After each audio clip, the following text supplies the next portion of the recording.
Welcome to the show that looks at truth, fiction, and reality with a smirk.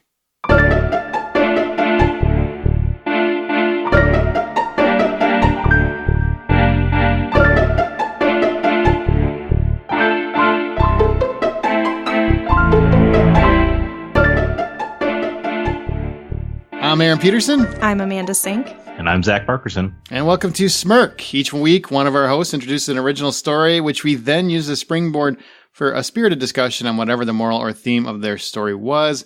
This week, it's my turn, and we'll see if anyone dies in my story. Probably. Is this around like a holiday or something? Yes, it's Father's Day. Memorial Day murder, Father's Day murder. Yeah, it could Your be. birthday murder. 4th of July. It's I know what you did last summer is what I'm going to do. That actually would have been a cool idea. It might be, and it might come up later, so shh. You kill somebody with a firework? Yes, maybe. Hit somebody with a car. Would you cover up your friend's murder? Or friends if they murdered someone? Would you? And of course. Hey, shh, don't. Spoilers. We don't need your thoughts now. Reserve them, man. Think on it. Pay attention. Wow, you jumped right to of course. Well, yeah. He doesn't have hesitation. Why don't you ponder it? What if they're not good people? Don't you remember the brother story? Yeah, but that's a brother. Bro code comes first, though. Come on now. Yeah, I get the brother code. You're talking about just friends. I mean, that's when you have to start weighing. How good a friend are we, Bill? I don't really know. You know what? I'm going to let all my friends know right now. You are my brothers. All two of you. Yes. Both of you. Both of you. If you ever drive a car. Awesome. Well, actually, it's Zach. He doesn't do cars. So if you ever ride the bus and you happen to hit somebody with the bus, there you go. I got you. All right. Well, I do have a story. So you guys ready for this? I think it will be interesting or intriguing or one of those. Well, I'm so glad you're so confident in yourself. No, I'm hopeful because it could go either way because it's kind of a weird story. Did you steal this one from a true crime podcast too? No. Okay, so you did your own writing this week. Good Stole to know. This one from someplace new entirely. Or it could be true. You never know. All right, here we go. Time for a story.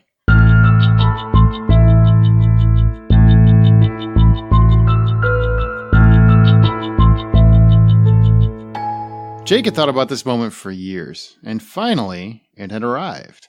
He gazed upon Samantha's features from across the room, focusing on her every moment as he prepared mentally. To Jake, Samantha was a rare, stunning beauty. Her dark hair flipping in the wind created its own character in Jake's mind. Her distinct curves drew a lifetime of fantasies out from the chasms of his imagination. Samantha was his unicorn, a rare breed of woman that existed, until this point, only in his dreams. Her friends walked away, and Jake proceeded forward. He knew this was his window of opportunity. In fact, he knew it all too well.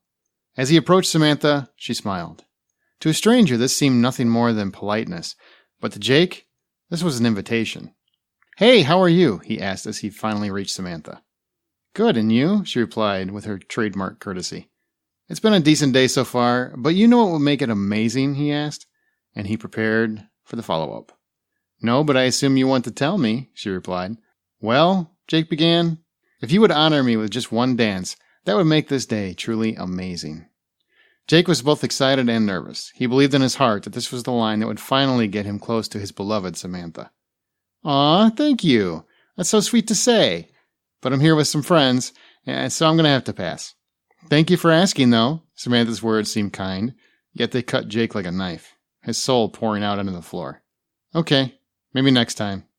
Jake was immediately crushed. His moment had crashed and burned. Without thinking, he stormed out of the party and instantly went home. As he walked in the door of his mansion, he immediately headed for his workshop.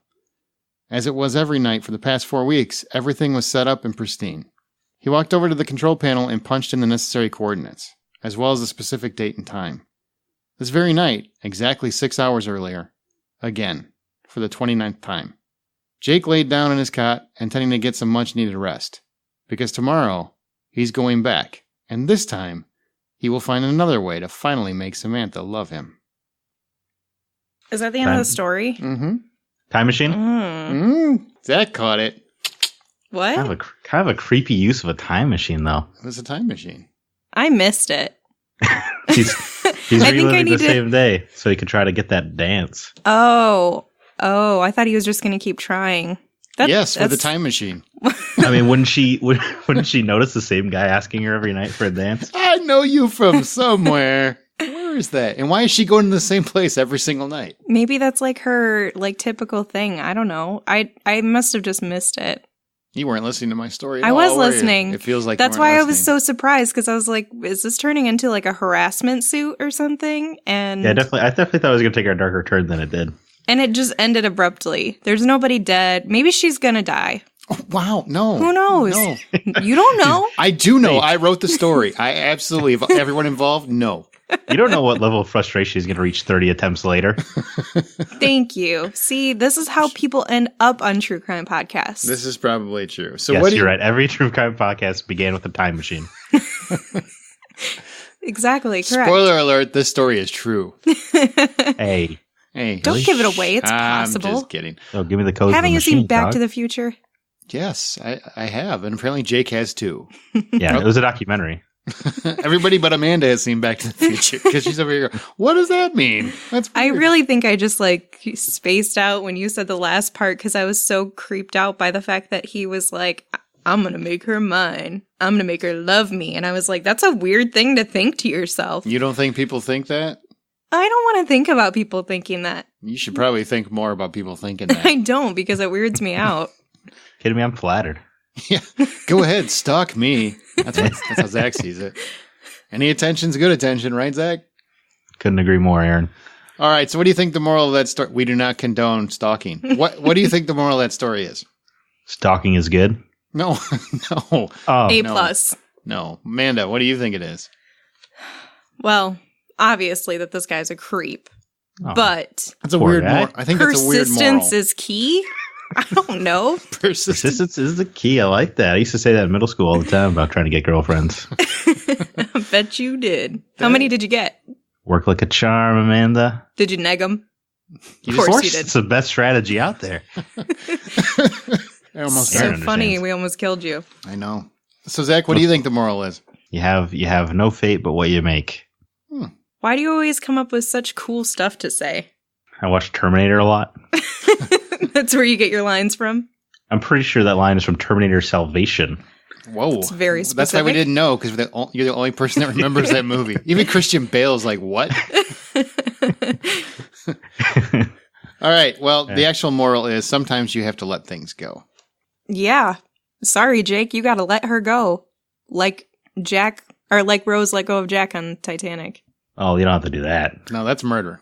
Yeah, that was straight homicide. That was straight up homicide. He absolutely killed her. Or she absolutely killed him. I was going to say. Yeah, well. He should have killed the her. alternate ending? Yeah. He jumped back on the board and threw her off. It's another 4-tape part. Yeah. All right. Well, questions. Moving on to the discussion portion. So is it wrong to keep approaching someone who has already rejected you? Ooh, deep thoughts by Jackie. That's a complex question here. It is a complex question. No, it is. Yeah, I've contemplated this before. Which way? As the person asking or the person being asked? I don't think that I've like continuously gone after somebody, because usually once I get rejected, I'm sad enough to know not to try that again. That's just not. And I just try with their friends. Or that. That's why you sleep with enough of their friends, then they'll want to sleep with you. Oh my gosh. It's a horrible response. I don't condone it. That was awesome. It's difficult because there are plenty of times where a girl will flat out say no, that she's not interested, and be as candid and kind as Samantha was. I've said almost that exact same thing to somebody before, where you've just been like, oh, that's really sweet. I really appreciate you saying like that you have, appreciating, recognizing that they feel the way they do, but also like trying to let them down gently that I'm just not interested in you. Or you have something else going on, you're with friends and you don't really want to get into that for that night, whatever the case may be. But then there are a lot of times women, and not necessarily specifically me, but there are, I would say a majority of women who love to be chased. So they love to create that atmosphere where they say no to get a guy to continue to try. Thank God a woman said that. I mean, it's not wrong. I'm just saying we're not legally allowed to say that. So. Yeah, there's a lot of like tiptoeing we're going to have to do because it's 2018 here. Yeah. I don't like to do that because I feel like it's just mean to do that to somebody. It's just manipulative. But I also know that those girls, it works for them. So they get guys to chase them, and it increases that for whatever reason. Guys like to do the chasing, like they're hunting prey or something. It's a little weird if you think about it. Whoa, that's rather charged. That's just the best analogy I had, okay? Wow, that just went to a dark place. My place. analogies are really terrible, guys. The point is, it's hard because let's say for a man in this situation, he doesn't necessarily know. Well, at this point, he should know because of how many times he's tried. I would say it depends on how, well, in this story, yes, but overall. But in general, like as a man, you really have to read between the lines very closely because the line is so thin of, is she playing hard to get and chase me, and then I'm being Prince Charming if I keep giving her this attention and I keep trying to win her over and I do different things to gain her affection, or am I just a creeper? And the only difference between that line is whether the female is legitimately interested. And if she's playing hard to get, you don't know that. You're going to have to hope that this woman is giving you some sort of a sign, touching your arm or being flirtatious with you in some way, communicating with you daily or responding whispering to you. in your ear, I'm playing hard to get. Yeah, things that she'll never do. Yeah. She wears a shirt that says, I'm playing hard to get. Everybody at the bar is like, I got a shot. Usually the ones that are in the bar with their boobs hanging out. That's a good indication that they might play. No, we just want to go. Whoa. I don't know. It's a joke. Why can you guys make jokes, but I can't? We can't. That's you can. You can. Yeah, we can't. Anyway. I want to laugh at your funny joke, but I can't. Well, internalize it and laugh with me later. It's just really hard to be in that position. And I've been like, this is funny to me, but I've been on Bumble recently, which is a dating app where women have to approach men. And it's like, I mean, it's something funny to do because people have the most ridiculous profiles. One guy even said, who doesn't like baby calves as his bio? Anyway. That's kind of amazing. I like this guy. Ridiculous. I wouldn't go anywhere near him, but I like him. But anyway, the thing of it is women have to then be put in the position of trying to approach men and be in those shoes. And having done that, I can see why it's so hard for a guy to even get in that position to say something and approach somebody, especially in person.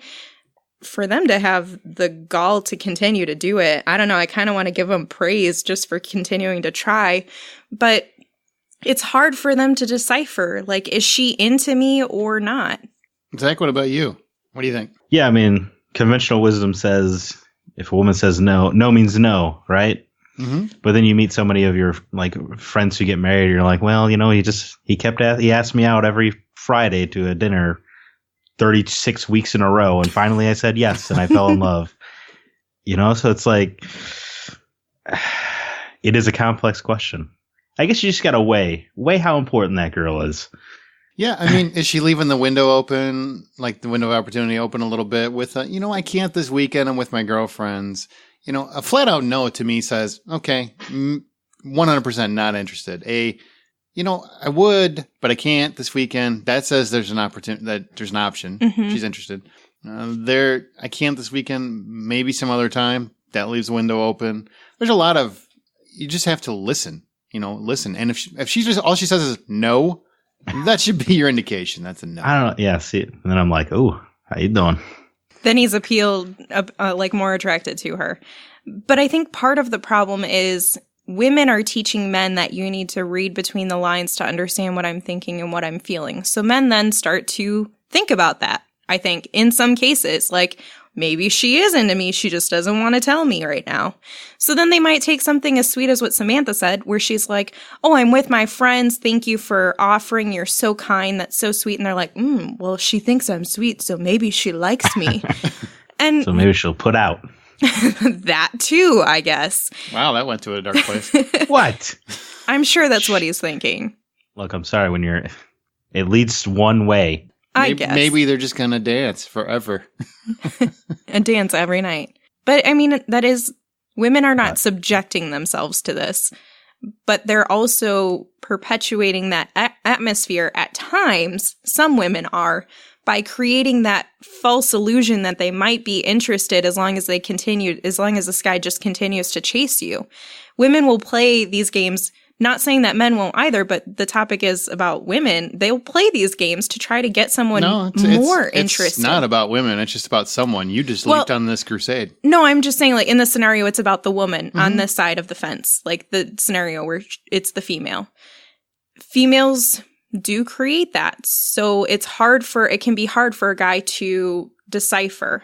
But I think there's a limit. Like, you don't just continue to try until she gets a new boyfriend. No, you keep going until she's married. Maybe even after that. Whoa. I mean, boyfriend ain't nothing but a roadblock. Husband ain't nothing but a goalie. Put that on a t-shirt. The new slogan for the podcast. But I don't know. It's just really hard to. No, I get it. See, that's why I think everybody should live by the mantra that everybody wants you. You're holding yourself back. Have that kind of confidence. You know what, Aaron? I was just telling everybody at work that's how I live my life. It's a good way to live. Just assume everybody's into you. Exactly. That way you don't become off desperate like this guy. You built a time machine and that's what you want to do with it? That is a bizarre use for a time machine. It is. And it kind of leads to my next question. When does your interest in someone cross the line into obsession? When you build a time machine. When your name is Jake and you're chasing Samantha? Yeah, I mean, there's another complex It question, is. right? But here's what I would add to that. A lot of people, when you say, when does interest turn into obsession? Most people, I think, immediately go to, well, that's just a crazy stalker guy.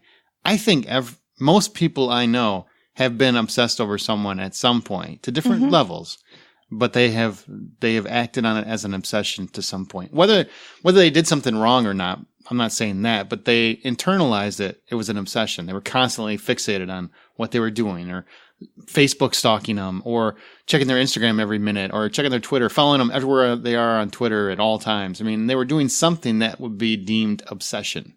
So when does it no longer become cute and romanticized and it starts becoming a problem? Well, if you're checking their social media every hour, that seems problematic to me.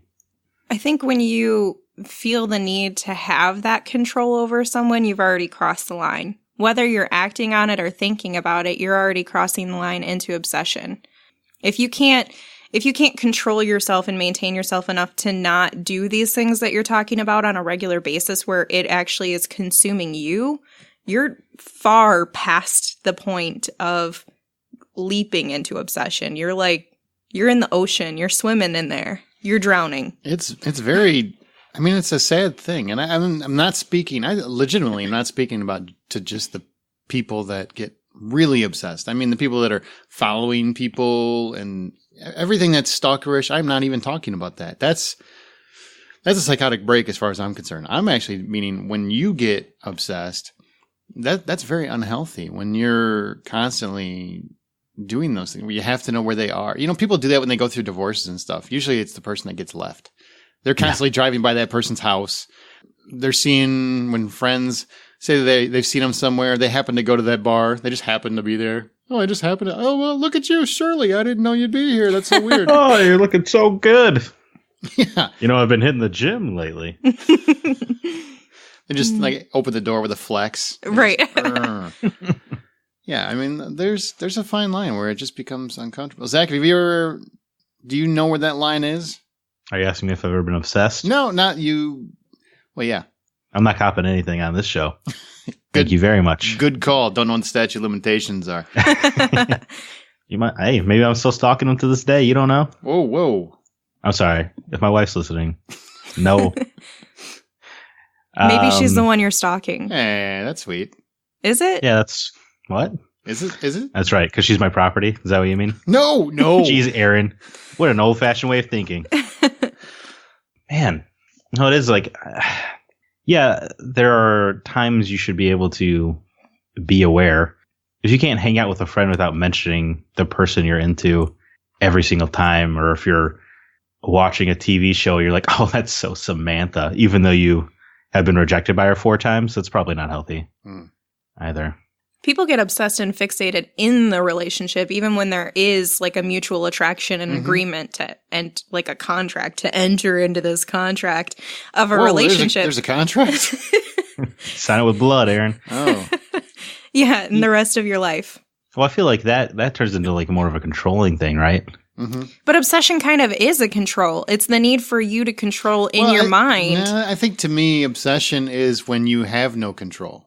Control is something entirely different. That's when the person is agreeing to still be there and you're in control of that. Obsession is just when you have that feeling and you can't turn on the GPS on their phone or whatever. You don't have the control when you have obsession, but obsession continues and perpetuates when you are fixated on having that control.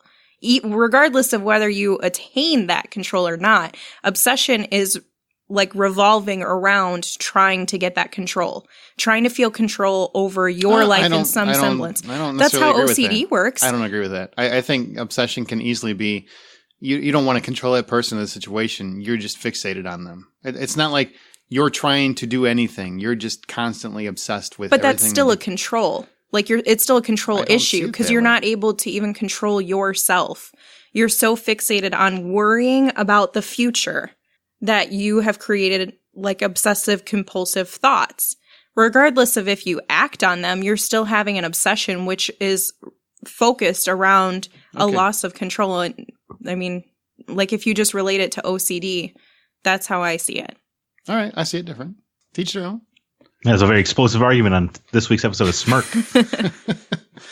Well, I feel like obsession isn't the same thing. I feel like a control in a relationship is specifically something else. That's when obsession crosses a line and someone's more susceptible to that obsession than they would be previously. So to me, it's two different things I'm talking about anyway. So I'm not talking about the same things. Ain't no Ike Turner in this conversation. That's what I'm saying.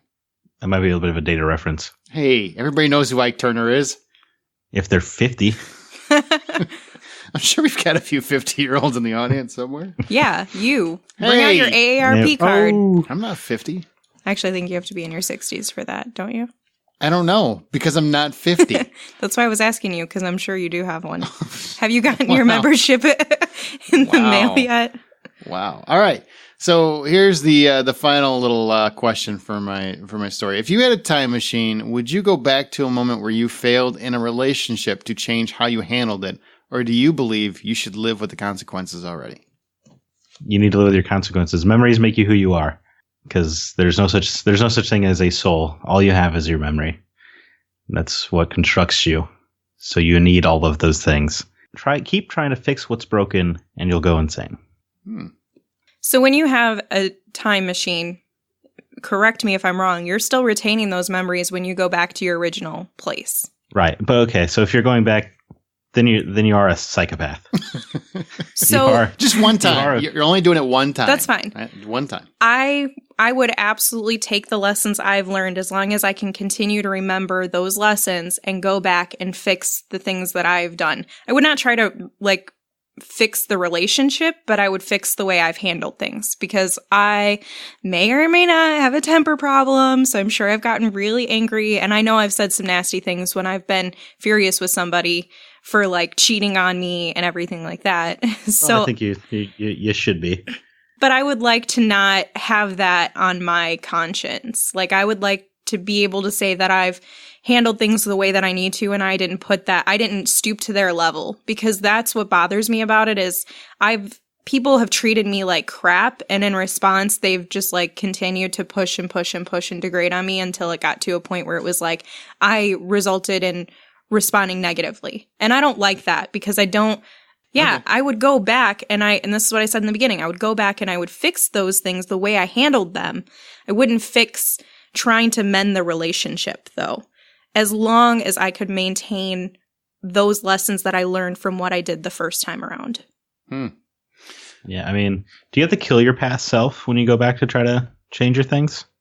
Well, I mean, it's your time machine, so it's or you go back into your body back then? Yeah, I would think you just yeah. Ooh, these are interesting questions. Yeah, I'm not trying to overthink it. I'm just thinking if there's something I want to change when I was 16, I've aged since then. I can grow a beard now, for instance. I guess I still can't. I think you would. I mean, it's your time machine, your rules. So you can either go back and you're in your earlier version of yourself, which would be weird because you'd have that older person's memories, or you're just the creepy guy that runs up to your 16-year-old son and goes, hey, when you ask that girl out, here's what you're going to want to say. Trust me on this. I'd probably mail a letter to myself. Ooh, that's good. Because I like words and I understand words. Words are helpful. I like words. But if I try to have a conversation with somebody, if I'm not understanding that perspective, I'm going to have a hard time bringing myself especially at like a younger age, bringing myself to comprehend what they're saying without letting my emotions overwhelm. And so, that still happens to me sometimes now, but it was way worse when I was younger, and that was part of my problem. So if I wrote myself a letter, I could actually sit down and comprehend the words that are in front of me and think about the context of what this is saying. And I don't have somebody basically telling me what to do. I have a letter from either anonymously or from myself that's saying, you need to handle things a little bit differently in this situation. I'm telling you, like, something bad is going to happen. This is future you writing you a letter. Right. Right. Easy to believe. Well, you jot down a little secret that only you know. Yeah. Ooh, there you go. Smart. I remember when you stole those garden gnomes. I remember. Everybody knows that.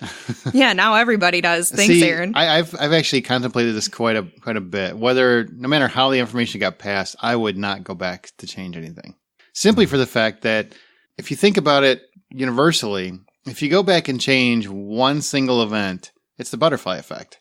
So it could affect every single thing that happens after that. And I wouldn't want to risk that because you don't know how adversely it's going to affect everyone else around you. You know, and there's too many factors to it. I've seen enough time machine movies where I pondered this probably more than I would like to admit. So I would not do it. That's why I'm asking if I could keep my memories. No, it doesn't matter to me what my memories are because it would still affect everybody else. Because your decision there, this is the girl that got away for whoever. It's the girl of your dreams that got away. You said the wrong thing and she left. And you know if you went back to one moment, you could possibly change that. Well, if you go back and do that, there's a good chance that could affect your friendships down the road because that relationship could lead a different path. It could lead you out of state. It could lead you to another vocation. It could lead you to a lot of other options, and it could take away family, friends, kids, all kinds of stuff. I'm with you, but if I can retain my memory at, let's say, hypothetical, like 43-year-old age, that means that I would have had the memory from hypothetical 16 age to 43. So I don't need those friends anymore? No, that means you would have the knowledge that you had at 43 at 16 to be able to understand what those lessons were and continue along the same path. It's not about the lessons. It's about every person that it affects after that moment. That's right. I think she's saying if she treads carefully enough with her memories intact that she could hopefully keep things as close to how they were anyway. You could make the same decisions. And just knowing what... But only if you happen to be in the same circumstances. If you end up, like, say, you end up with this person, and then they're like, hey, you know what? I really want to move to California, and you love them so much, you go with them, and you never meet the people that are in your life currently because you met them after that moment. You wouldn't have them in your life anymore. But if you have all those life decisions, I got to fly back to New Orleans on the 13th of October. Yes, you make the same decisions. It's very hard to remember specifics like that. It's tough to make the same decisions, right? Because if you kiss that girl on her porch or whatever, instead of walking away, you're changing everything that happens in the next 2 weeks. And if you keep it, you keep negging her and keep the relationship going. Oh my God, no. Don't listen to him, people. Keep going. I like where he's going. Negging is so bad. You keep her around for several years, and now she's with you in all these scenarios where she wasn't before, and it changes everything. Maybe your best friend in high school hates that girl, and now he's got to deal with her every day because you're with her. So now he doesn't want to talk to you anymore because he's like, man, I can't hang out with you without the girl. It happens. Is this like a personal life story? Because you've had a couple very specific instances. The girl on the porch and the kiss and the friend hates the girl. And I'm a good storyteller. Uh-huh. I like how you think on the fly like that. Yeah, no, all that stuff matters. And I wouldn't want to take a chance of affecting every other relationship. Basically, you would be chancing permanently affecting every other relationship just for that one. So is it worth potentially throwing away Smirk for that girl or boy? Right. That's why my answer was like contingent on if I make the same decisions and have the same knowledge going forward, then I'm okay going back and making that that one adjustment, because mine wouldn't be making the kiss if there was like an opportunity. I get what you're saying. I don't think you're seeing it the same way I'm seeing it. I see what you're saying. I'm just saying in my scenario, I make the exact same decisions. I don't think there's any way possible you can make the exact same decisions in life that you've. Well, made she seems to be alluding that what she would go back and change isn't so monumental. Well, yeah, she did say It's that she would just go my back and handle her response to an already ended relationship. Yeah, I would not. You wouldn't want to go back and save I would not want to save the relationship. I like just handle it differently. Yes. Okay. Just my response, because I'm with you in that. I'm not saying I'd go back to save one either. I was just being facetious. Would you invest in Disney? That would be a smart idea. Yes. There might be a couple things I need to make. Disney, Apple, Google, everything else. And I would find my young self then and be like, and start smacking him. Why didn't you go to college more? And why didn't you invest in this stuff you could have? Why'd you spend all that money on New Orleans that one year? Why? Because you have really cool pictures from that year. But you picked up that midget. It's a leprechaun. Thank you very much. No, I was a small person. Who was dressed like a leprechaun? Let's just call him a leprechaun. He wasn't dressed like a leprechaun, but he had like a suit on. That's more upsetting somehow. Yeah, it is a little bit. Well, that was kind of fun. It went all over the place, I think. Mm-hmm. Yeah, we covered a lot of range there. I wish we could go back in time and fix this episode. Bottom line, there are things, of course, that I would like to think that I would change, but in reality, I think I would just break the time machine. Whoa. We could do all kinds of... I would totally be Biff if I had one. You go back with the sports almanac? Yeah, I would definitely go back and man. there would be some... I would be rich. So everybody always says they wouldn't do that. Oh, they totally would. Yeah. I wouldn't do it for money, but I would do it for a different... Like, I would get myself with the career that I always wanted. Yeah, I would do that too. But I would also be rich. You would also make money. Yeah. You wouldn't need a career because you just bet on the Yankees. Yeah, exactly. That's true. I would basically just buy that hospital, the children's hospital, and help the kids that way. And then I could help people and have a boat. A yacht. Yeah. Don't settle for a boat when you can have a yacht, Aaron. That's true. When I can have people wait on me, that seems more fun. It does. Money can't buy you happiness. Liars. They're such liars. It can too. All right. This story, do you think it was truth or fiction? Fiction. Yeah. It is. I hate to go out on a limb. I made a time machine last week, and I've done this unsuccessfully multiple times. No, it's fiction. Was there an inspiration? No. Was Damon Lindelof the inspiration? Yes. Everybody gets a little lost in life somewhere. Ba-da-bum-ba-dum-bum. Boom. What's the title of your story that's not true at all? All in a Matter of Time. Ooh, clever. That's a sequel to the Justin Timberlake movie. It is. That's funny. It is. In fact, Justin Timberlake's going to star in the adaptation. Well, he wouldn't need to ask more than once, though. Ooh. Justin Timberlake walks up to that girl. She's like, uh-huh. Truth. Except for when he had his ramen noodle hair. No, you know what? He still would. But the thing is, if his name's not Justin Timberlake, if it's Frank Valencia, she's not saying yes so quickly. It's a very specific name off the top of your head. Sorry, Mr. Frank Valencia, if you're listening. I didn't mean to pull your name, dude. All right, well, as our show goes on, we will occasionally pick listener stories to read or discuss on Smirk. If you'd like the chance to have yours read, email it to mystory@smirkpodcast.com. That's mystory@smirkpodcast.com. And well, we've done a couple of them in the last couple of weeks, so those were fun. Pretty sure. I think it was Loose Ends and what was the other one? Thomas Beck's was one. Death on Two Legs. Death on Two Legs. If you're on Apple Podcasts, you can leave us a review, and maybe you don't want to write in a story and give us a whole book, and you just want to reflect upon a story that you heard on Smirk. Do that in review form. Go to Apple Podcasts, find Smirk, and just type it in. 5 stars only. Don't say that. You can be as critical as you want, as long as you only critique up to 5 stars. Up to 5? Be as critical as you want in the written review, but just give 5 stars. There you go. They do help the show. Terrible. They do help the show. So if you could, that would be great. All right. Well, join the conversation by joining our Facebook group or follow us on Twitter @Smirk Podcast, and be sure to use the show's hashtag Smirk. Don't miss an episode. Be sure to subscribe to Smirk on your podcast app of choice and check out our website at smirkpodcast.com. And don't forget, you all have an internet time machine. So if you missed an earlier episode, you can go back and listen to them all right now. They're all there. Correct your mistakes while you still can. Through Spotify, Apple Podcasts. Zach, did you just go ugh to your own show? No, I went ugh to your time travel bit you used there. All right. Was that not dad jokey enough for you? Or was it too dad jokey? I forgot Aaron's 50, so. Hey! Not 50. He's getting 52. Ready to sign up for his AARP. Thank you very much.